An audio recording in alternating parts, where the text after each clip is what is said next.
Does this mean you were always sleep deprived as a child? In hindsight, yeah. Especially when I started playing MMOs and I would start going to bed at like 3 a.m. and I would be going to sleep. Like I got addicted to MMOs and I would go to sleep at like 3 a.m. and I would just sleep like on the bus and during my classes and at lunch. And then I'd get home and I'd get to play MMOs again. I slept on the couch for most of my childhood. I think I only stopped sleeping on the couch in like 7th grade. Yeah. I thought you slept on the table or in your closet. I did do both of those. So when I started sleeping in my own room, I just felt uncomfortable being, I don't know, like in hindsight, like I was more exposed sleeping on the couch, right? But like sleeping in my bed just felt more exposed, I guess. But at the time, I only had like a memory foam mattress, the topper that goes on a mattress, not like an actual memory foam mattress, but I had like a little, I went from a camping cot to a like sheet of memory foam, basically. I didn't like sleeping on it. So what I did was I pulled my chair into the closet, and I can try and illustrate my setup here. This is the closet door. The desk was like in front of it, pulled up right against it. And my chair, I guess it was actually longer in hindsight. In hindsight, it was like one of those double door closet entrances. And so my chair was like right here. My chair was like this. And then there were like these tubs beside it, and so the closet like expanded a little bit further past on either side. Like the actual boundaries of the closet were a little bit further on every side. So what I would do is I would just turn my chair around, and I had a blanket that laid on like across these two tubs, like a comforter, and then I would put a pillow on the chair and I would just sleep like this. And the tubs weren't like perfectly even, so it was a little bit awkward, but it was nice because like my DS and stuff was in here. And I would also put like my food in here, which did mean at one point the food, there was like something that like leaked out and got onto the DSs, which damaged them, but didn't destroy them. But there is still like some sticky residue on one of my DSs to this day. But yeah, this is like deceptively large because really there was only enough space to like turn the chair, basically. So this is how I slept for a couple years. And then eventually, this was after I had slept on like one of those like camping cots that's basically just like a little fold out bed with like one fucking sheet of fabric. And for some reason I found this to be preferable. And then there was a memory foam mattress on the ground, not a full mattress, just the topper. I am so bad with sleeping arrangements. I don't know how to explain it, but so then I get a loft bed eventually, and it's a child's loft bed. So I'm like sleeping on this bed and using the desk as a computer desk, but the desk only like I can't even fit my knees entirely underneath it. So I have to like always keep my legs like stretched out. I can't like keep my knees up, but it kind of worked because there was like a board going underneath the loft bed that I could put my legs on, my feet on. Oh yeah, the memory foam mattress, by the way, that thing molded, which probably fucked up my health. And also I started sprinkling 7 garden dust on it. I tried to be smart about it. I would sprinkle the 7 garden dust underneath the sheet, and then I'd put the sheet over it, and I'd like put it inside the pillow. But there were fleas. So there were fleas. I think that's what made me stop sleeping on the foam mattress, is because the fleas started attacking me and I wasn't able to sleep. And then there were also flies at the original desk before I migrated over to being in the closet. And so at one point, like one of the flies flew into my ears, and I was like, I gotta change my life, man. Discord pings. I thought I'm on like do not disturb. I don't know why I get those. I'm not on do not disturb. Let me turn on do not disturb. Anyways, I wore socks and everything all the time just so that the fleas wouldn't bite me. And it works, by the way. If you have fleas, just wear socks. Yeah, so I got the trash out of my room that was attracting the flies, but the fleas wouldn't go away. So I just stayed off the floor and stayed in the closet. Pippa, please don't become Asmongold. I was in like middle school at this point, okay? And then high school.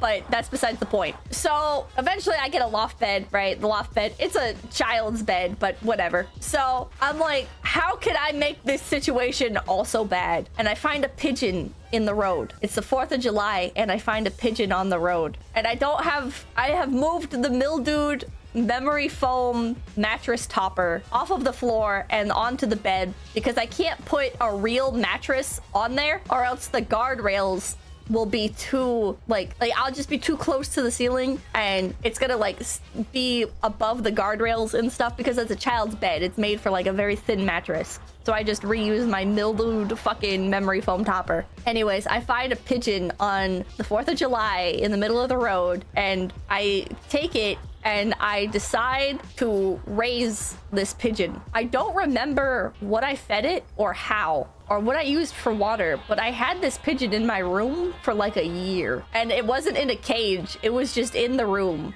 And it had like, it would come and sit on the guardrail of the loft bed. And it also had like a shelf.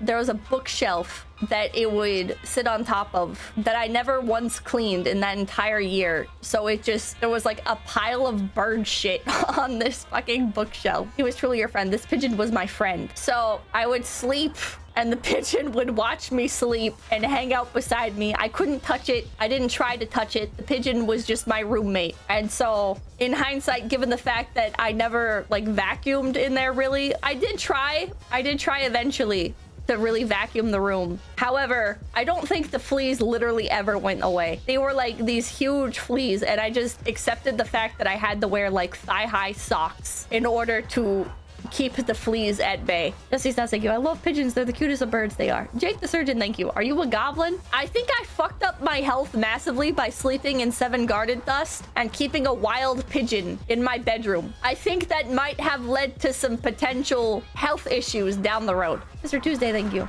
And next, I'm dying. I'm dying. All I hear is Pippa's story and Mike Tyson's voice. What the fuck? The pigeon did live, and I did eventually set it free. I'm kind of sad that I'll never see that pigeon again because like after moving from the area, like it lived around the area, right? For a while, but then after I left, I've never gone back. So I don't know if he's still alive. Wait, it was captive. Yeah, there was a wild pigeon that I kept in my room. Here's on TG, thank you. Stories like this are why you are best girl. Thank you. Kamikaze Zombie, thank you. Did you name the pigeon? No, it was just the pigeon. I never named the pigeon. If I named it, I might have gotten attached to it and I would have kept it for 2 years instead of just 1 year. So yeah, the pigeon. Kiwi, thank you. Did your parents ask about the pigeon? They were just kind of mad and disappointed, I think. I always got yelled at to clean my room, and in hindsight, I should have cleaned my room. It probably would have made it easier to get rid of the fleas. Foxy, thank you. Did the pigeon sound like Norm Macdonald? No. At some point, I would have just cleaned it. Thank you. My Oshi is a Temu Disney princess. Yeah. Clean your room. Jordan Peterson. Crazy conclusion to draw. I know. But you're not gonna believe this. I made the same decisions again. So eventually, right, we move. And this is like late high school years. We're in a new area, and my room, I ditched the loft bed. I use it for like a year or two, and then I ditched the loft bed because I'm like, I just can't live like this anymore. I need a real bed. I can't do this anymore. And so I asked Mamakin for a new bed, and she's like, all right, I got just the thing. And she gives me a futon from the 70s that is just a cushion on like a little bench thing. It's like a little bed. It's like a little couch that turns into a bed, but it's like a day bed type thing. Not even a day bed. I wonder if I could find a picture. Couch to bed futon. I wonder if I can like find an example. Okay, this one's close enough. It was kind of like this. Hold on. It was like kind of like this. I know you can only see the top part of it. It was like this, but from the 70s and shittier. So I'm sleeping on this, and I start coughing really, really bad. I think the futon was like permanently dusty or something. I remember discovering all these cool little life hacks, like putting the futon outside to bleach it in the sun. Did not help. Yeah, generational dust. There was like generational dust on that shit. And so every night I would fall asleep through the pain of coughing from the fucking futon. But eventually I discovered if you just cover it in enough blankets, you don't cough anymore. So that's what I did. So I discovered that little life hack. However, you're a problem solver. I'm kind of a problem solver.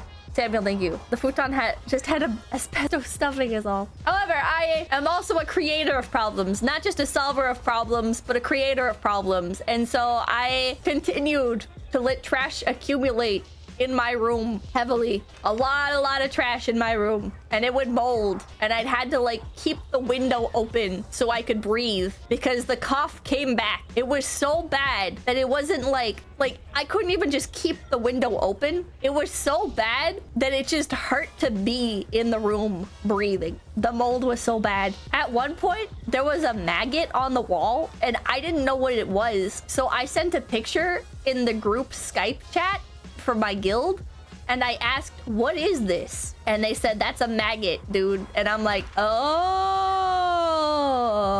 disregard that. Yeah, by the way, rest in peace, Skype. So my solution in my infinite wisdom, not clean my room. Instead, I just slept on the floor in the other room. I would stay in my bedroom during the day and then at nighttime, when I needed to sleep, I could just go in the other room, take the blankets from the futon, and just sleep in there. Because I'm a problem solver.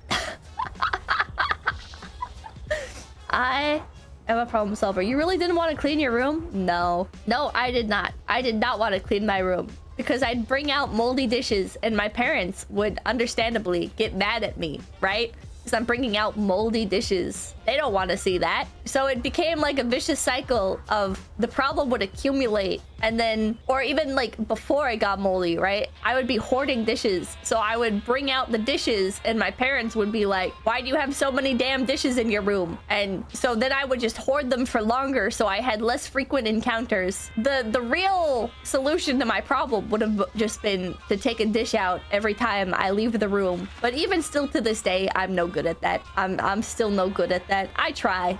I have not had an issue with mold in many moons. But yeah. Thank you. At least I don't have life forms in my room like Pippa and Asmon, but yes, my room is full of paper trash that I need to clean up or shred. It was a confirmed hoarder. I was absolutely a hoarder because like everything that I owned, I was like, I can't get rid of this because it has like memories and a soul attached to it. Even if it's like a rubber band, right? I just can't get rid of anything. I just had like this desire to collect and have everything. And yeah, so I had too much stuff with nowhere to put all of it. And then like the trash problems. And I was just okay with all that trash accumulating. Can't get rid of this old bag of Doritos. It was there at my peak. My mindset was like, I can't get rid of this old bag of Doritos because even though they're stale, what if I can't get access to more Doritos? And then like, these are my only Doritos. I would rather have stale Doritos that I can still eat rather than go like months potentially without more Doritos. Does that make sense? Because like I was a kid, I didn't have money. I could have gotten a job. I did apply for jobs. I never got accepted anywhere. So have you not heard the stories? I didn't have money. I was a kid. Is the game still open? Yeah, I'm not playing that shit though. We're going down memory lane today. The Fox, thank you. Woman, how are you alive? I became one with the mold, but yeah. So eventually, when I did start making money, like the first things that I did, I bought a Build-A-Bear that I still have to this day. It's the Nala Build-A-Bear, like the little baby Nala Build-A-Bear, that I still view as like the symbol of my financial freedom. Lion King Nala, yeah. I'll say thank you. How did you manage to change your mindset so well? It took years.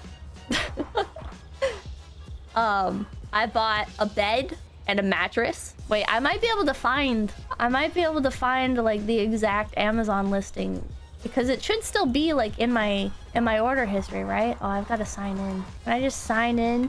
Is it gonna do like, ah, man, it's doing like multiple verification things. Your pre-sale code for virtual vacation 2025. Ooh, there's VIP packages. I have a membership to Nimmy. And if you're a member, you get access to pre-sale on her concert tickets. Okay. Next, thank you. Pippa is Resident Evil 7 mold infected confirmed. One with the mold. I am one with the mold. Passkey setup? No, I don't care about all that. Hold on. Let me bed frame. Can I find it? Ordered on June 13th, 2020. Dun, dun, dun, dun. This is the first bed that I ever bought. I think it was a little bit more expensive back then, but yeah. 5 years ago, she got her first bed. Yeah. Indeed, thank you. I live in filth to this day. I have empty 2-liter energy drinks with empty bags of chips, popcorn scattered. Never had a mold problem. How did that happen? I don't know. But clean your room. Clean your room. You've come so far, Pips. I have come very, very, very, very far. Very, very, very far. I remember when I first got it, I forgot that you also have to get, like, bedding for it. So I remember going with Mamakin on an errand and stopping into Target and getting, like, a nice comforter set and stuff. Ding ding, thank you for the $2. No. What? Yeah. Fancy. Fancy indeed. Fancy indeed. Man, memory lane. I was a broke neat for many, many years. I was a broke-ass neat for many, many, many years. Trying so hard to be a YouTuber and failing. Very surreal. How did you survive with no income? I lived with my parents. Time is a flat circle. Hololive auditions? Oh, I applied to Hololive English. I applied for the first gen before Hololive EN was... like, is what it is now. And I applied and they looked at my application a few times and then it became clear to me that I wasn't getting in and I had like a complete Menhera breakdown. And in hindsight, I should have not had the Menhera breakdown and I could have just like kept applying and kept trying and been more professional. But I think Phase Connect was the right fit for me in the end anyways. So I'm very grateful to be here. But in case you ever wonder, I guess, like, oh, why is Pippa so, like, dead set on Phase? I guess. Why does Pippa herald Phase as the next coming of Christ? It's because they are the only VTuber company that gave me a chance. The only job that ever accepted my application. Even after applying to shitty factory work and McDonald's and Walmart and applying to stuff like out of town and everything, just trying desperately, Phase Connect is the only one that ever gave me a chance. So I am very, very, very grateful. Very, very, very grateful. Factory Pippa. Couldn't imagine it any other way, Pips. Hell yeah. And it worked out great. It did work out great. I'm very happy here. I bought like $100 in nectarines. That was my first paycheck. Before Phase Connect, I found a bit of success with content creation. Nothing bad, nothing sus. And I love nectarines. I loved fruit so much because we like never have fruit in the household, and if we do, it's like bananas. And I was so excited to be able to eat like whatever I wanted that I bought $100 in nectarines, and I ate all of them. Not a single nectarine went to waste. I just divinity, thank you. Wait, even McDonald's denied you. Yeah, delicious fruit. Sweet, delicious fruit. Buying a bunch of fruit you like, once you have money is cute. Nectarines are so fucking good, man. Food, glorious food. I remember, like, DoorDash and Instacart were just now starting to become a thing back in 2020 in areas other than just major cities. So I spent so much money on, like, random food. And I feel like that's what really changed my life, is not just eating Doritos. Not just eating Doritos and canned ravioli and ramen cooked 40 million different ways, although I still do enjoy all of those things. You might think I'm crazy, but that's how things unfolded in this crazy life of mine. I'm gonna stab you with a fork. Everybody, make sure to like, comment, and subscribe to Low Effort Clips. That's right, Low Effort Clips, right here on YouTube.com. Yeah, and hit the notification bell. Yeah.